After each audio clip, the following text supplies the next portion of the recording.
નમસ્કાર. ચાલો આજે વાત કરીએ આઈપીએલની એક એવી મેચની જે ખરેખર યાદગાર બની ગઈ.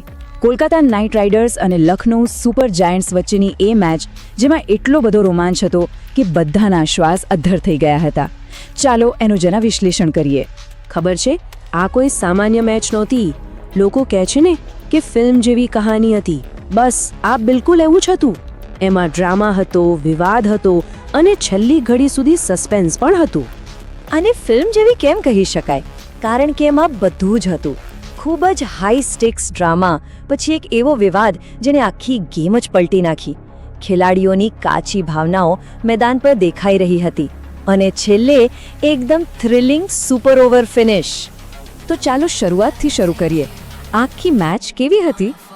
કેકેઆર અને એલએસજી વચ્ચેની આ ટક્કર છેક પહેલી ઓવરથી જ એકદમ કાંટાની હતી. બંને ટીમો જીતવા માટે પોતાનું સર્વસ્વ લગાવી રહી હતી. શરૂઆતમાં તો એવું જ લાગતું હતું કે કેકેઆર આ મેચ આરામથી જીતી જશે. બધું એમની પકડમાં હતું. પણ પછી જે થયું, એલએસજીએ એવી જોરદાર વાપસી કરી કે આખી ગેમ સુપર ઓવરમાં ખેંચાઈ ગઈ. વિચાર કરો શું માહોલ હશે. અને હવે વાત કરીએ એ ક્ષણની, એ પળની જે આખી મેચનો સૌથી મોટો ચર્ચાનો વિષય બની. અને આ બધું થયું ખેલાડી અંકિશ રઘુવંશી સાથે. હવે આ વિવાદને બરાબર સમજવા માટે પહેલા એક નિયમ સમજવો પડશે. ક્રિકેટમાં એક નિયમ છે, ઓબ્સ્ટ્રક્ટિંગ ધ ફિલ્ડ, એટલે કે ફિલ્ડમાં અવરોધ. સીધી ભાષામાં કહીએ તો જો કોઈ બેટ્સમેન જાણી જોઈને ફિલ્ડરના રસ્તામાં આવે અથવા એને ડિસ્ટ્રેક્ટ કરવાનો પ્રયત્ન કરે તો એને આઉટ આપી શકાય છે. અને બસ આ જ નિયમ હેઠળ અંકિશ રઘુવંશીને આઉટ આપવામાં આવ્યો. અને જેવો જે આઉટ થયો, મેદાન પર અને મેદાનની બહાર, ખાસ કરીને સોશિયલ મીડિયા પર જાણે કે એક તોફાન મચી ગયો. આ નિર્ણય પછી લોકો બે ભાગમાં વહેંચાઈ ગયા. અમુક લોકોનું કહેવું હતું કે ના ભાઈ, અમ્પાયર બરાબર હતા, નિયમ તો નિયમ છે. તો બીજી બાજુ ઘણા લોકો કહેતા હતા કે આ તો ખોટું થયું, રઘુવંશીનો કોઈ ઈરાદો નહોતો, એ તો બસ અજાણતા થઈ ગયું. તો આ વિવાદ તો થયો, પણ પછી શું થયું? ખેલાડીની પ્રતિક્રિયા શું હતી અને એના પરિણામો શું આવ્યા, એના પર એક નજર કરીએ. સ્વાભાવિક છે, આઉટ થયા પછી રઘુવંશી ખૂબ જ નિરાશ હતો અને એની નિરાશા એણે મેદાન પર જ બતાવી દીધી.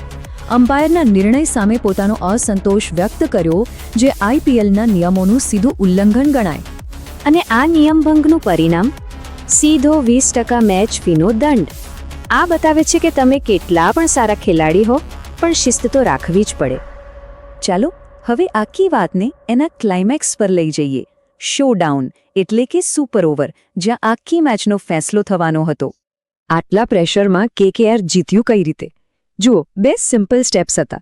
પહેલાં તો એમના બોલર્સે ગજબનું કામ કર્યું. એલએસજીને બહુ ઓછા રન પર રોકી દીધા. અને પછી એમના બેટ્સમેનોએ કોઈ પણ જાતની ઉતાવળ વગર શાંતિથી એ ટાર્ગેટ ચેઝ કરીને ટીમને જીત અપાવી દીધી. તો આ આખી રોમાંચક મેચ પૂરી થઈ.